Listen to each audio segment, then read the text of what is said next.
Assalamualaikum warahmatullahi wabarakatuh. Saya Muhammad Rizky Murediansyah.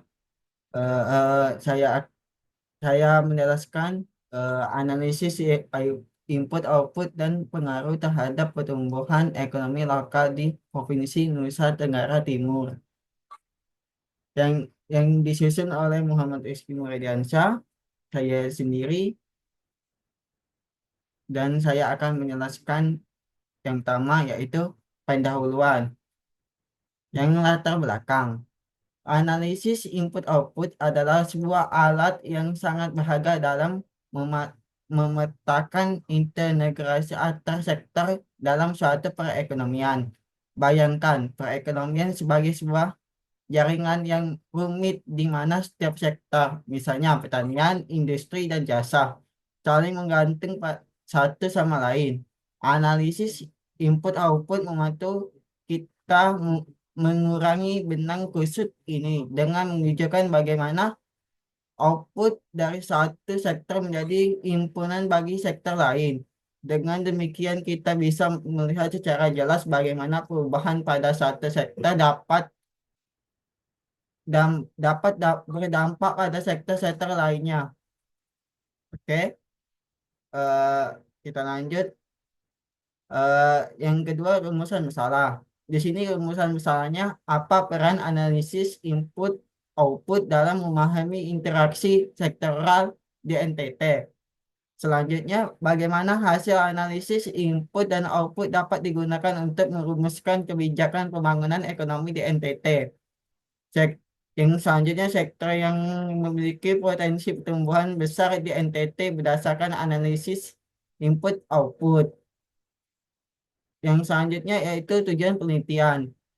Menganalisis interaksi sektor dalam perekonomian NTT menggunakan metode input dan output. Mengidentifikasi sektor-sektor kunci yang dapat mendorong pertumbuhan ekonomi di NTT. Selanjutnya, memberikan rekomendasi kebijakan rumusan berdasarkan hasil analisis.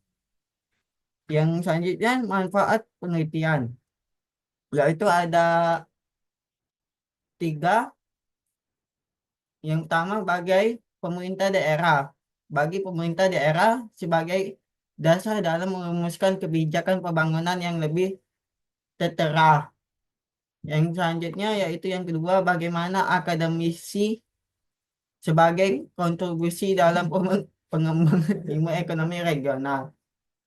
Yang ketiga, bagaimana masyarakat sebagai informasi mengenai potensi ekonomi daerah dan arah pembangunan ke masa depan. Ke bab 2 yaitu pembahasan yang pertama, analisis input dan output. Analisis input dan output adalah sebuah metode kualitatif yang digunakan untuk menganalisis hubungan antara sektor dalam suatu perekonomian. Metode ini dikembangkan oleh Wilisi Kreatif dan memberikan gambaran yang sangat rinci tentang bagaimana output dari suatu sektor menjadi input bagi sektor lain. Yaitu yang pertama, konsep dasar, meratus, meratus input dan output. Merupakan tabel yang menggambarkan hubungan antara sektor dalam suatu perekonomian. Garis dalam matris menunjukkan output dari suatu sektor yang digunakan sebagai input sektor-sektor lain. Kolom Maratis menunjukkan total input dan yang dibutuhkan oleh suatu sektor dari semua sektor lainnya. Elemen dari matriks menunjukkan nilai input yang berasal dari suatu sektor yang ditentukan yang digunakan oleh sektor lain.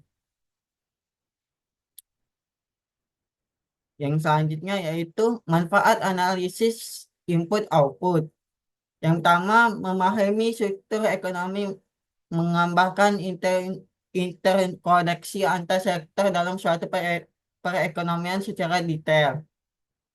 Yang kedua, interaksi sektor kunci mengidentifikasi sektor-sektor yang dimiliki kontribusi besar terhadap output total yang pertumbuhan ekonomi. Analisis dapat Yang ketiga, analisis dapat kebijakan menganalisis dampak perubahan kebijakan ekonomi terhadap sektor. Yang keempat, perencanaan pembangunan. Memberikan dasar yang kuat untuk merencanakan pembangunan yang lebih ter- ter- terarah. Yang selanjutnya, mengukur kontribusi masing-masing sektor terhadap output total. Yang pertama, koefisien teknis. Seperti yang telah dijelaskan sebelumnya, koefisien teknis menunjukkan proporsi input yang berasal dari suatu sektor tertentu terhadap total output dari sektor pengguna dengan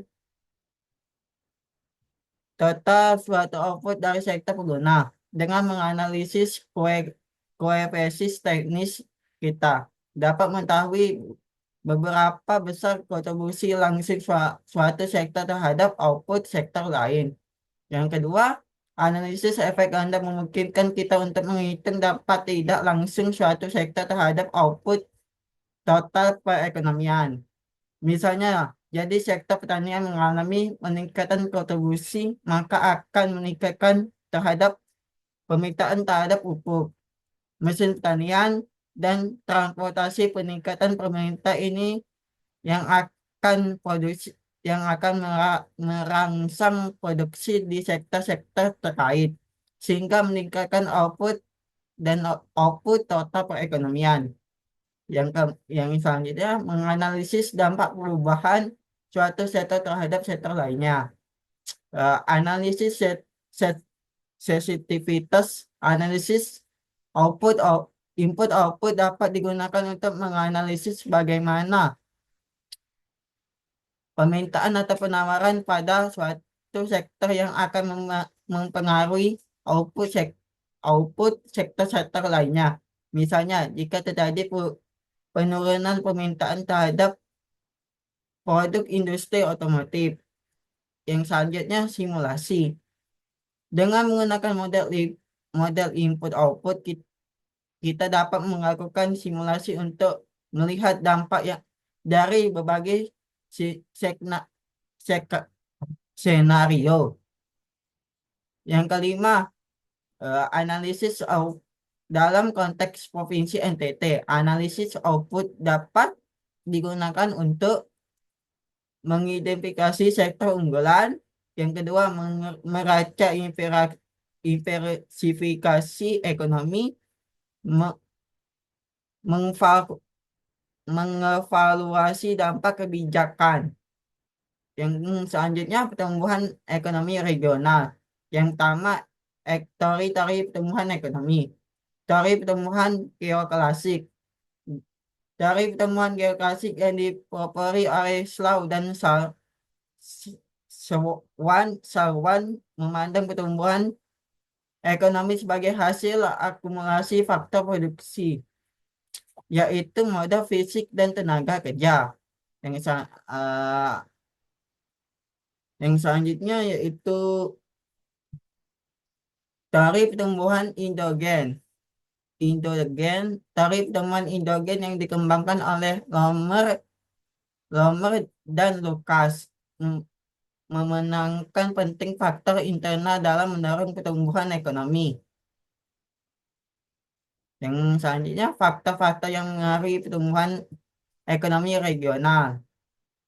Faktor internal, yang selanjutnya faktor eksternal. eh, Selanjutnya studi kasus. Beberapa studi kasus yang telah menggunakan analisis input output untuk menganalisis pertumbuhan ekonomi regional khususnya di negara berkembang. Yang pertama Indonesia, analisis bagaimana analisis kaitan sektor, bagaimana penelitian di Indonesia menggunakan analisis input output untuk mengidentifikasi sektor-sektor memiliki kekaitan yang kuat dengan sektor lain. Yang kedua India, analisis efek ganda. Studi India seringkali menggunakan analisis input output untuk menghitung efek berganda dari investasi pada faktor sektor tertentu seperti infrastruktur atau energi. Yang kedua, Afrika Afrika Selatan, analisis rute produksi. Berapa berapa studi di Afrika Selatan menggunakan analisis input output untuk menganalisis rute produksi dan mengidentifikasi sektor-sektor yang dominan. Amerika Latin, analisis tergantungan sektor. Banyak studi di Amerika Latin fokus pada analisis tergantung sektor-sektor ekonomi terhadap ekspor utama. Ah, baik, selanjutnya lima, lima penelitian terdahulu. Yang pertama, jurnal Gesta. Penelitian ini menganalisis kondisi perekonomian Provinsi NTT berdasarkan analisis input-output untuk memantau pemerintah Provinsi NTT dalam menentukan prioritas sektor yang harus ditingkatkan. Yang kedua, seminar nasional LPPM Umat. Penelitian ini bertujuan untuk mengetahui bagaimana PDRB NTT merupakan berubah dan bagaimana dampak terhadap pertumbuhan ekonomi nasional Indonesia. Yang ketiga, Cingreng dan Dampenas. Yang selanjutnya, Kementerian Keuangan. Yang kelima, penelitian universitas lokal. Oke, kita masuk ke bab 3. Metode bahan Metode penelitian, metode bahan dan sumber data. Kajian ini menggunakan data sekunder double input output. Provinsi NTT tahun 2016. Transaksi domestik antar atas dasar harga produsen dan jumlah tenaga kerja Provinsi NTT pada tahun 2020.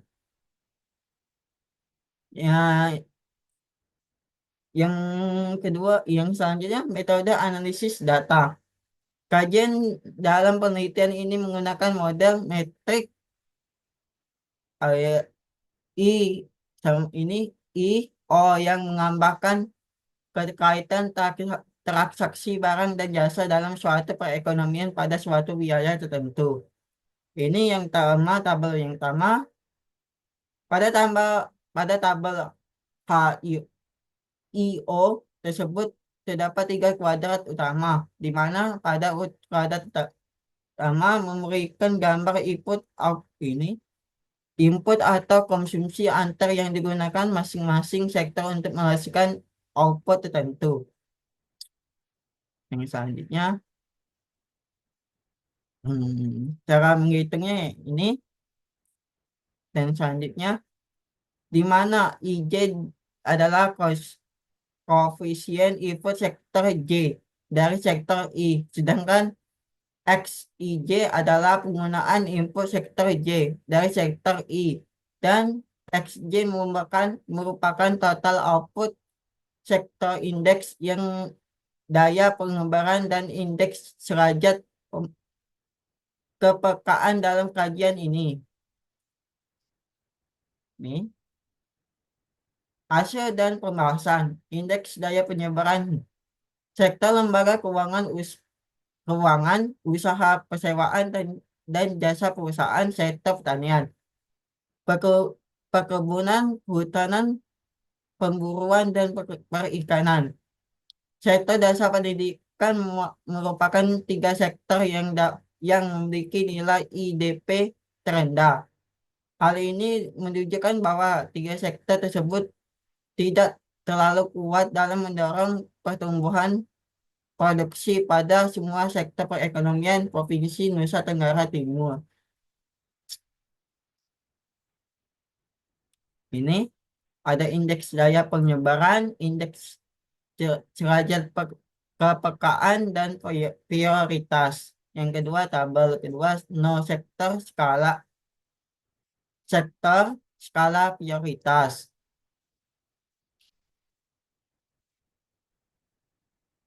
Analisis dampak tenaga kerja. Salah satu tujuan dari kebijakan percepatan PEN yang telah direncanakan oleh pemerintah tentu saja adalah untuk meningkatkan kesempatan kerja bagi masyarakat. Oleh karena itu menjadi sangat penting untuk dapat mengetahui sektor-sektor mana saja yang memiliki dampak terbesar terhadap penyebaran tenaga kerja jika terjadi peningkatan permintaan permintaan akhir terhadap output pada sektor tertentu.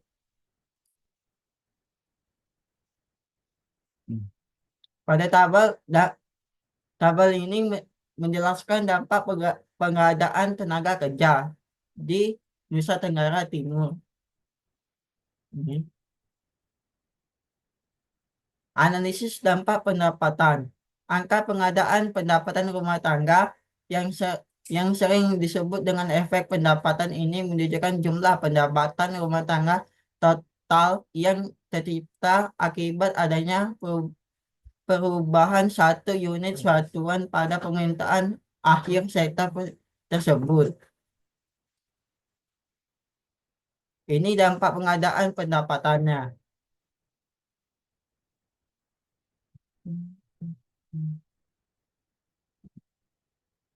Bab 4. Kesimpulan analis penutup.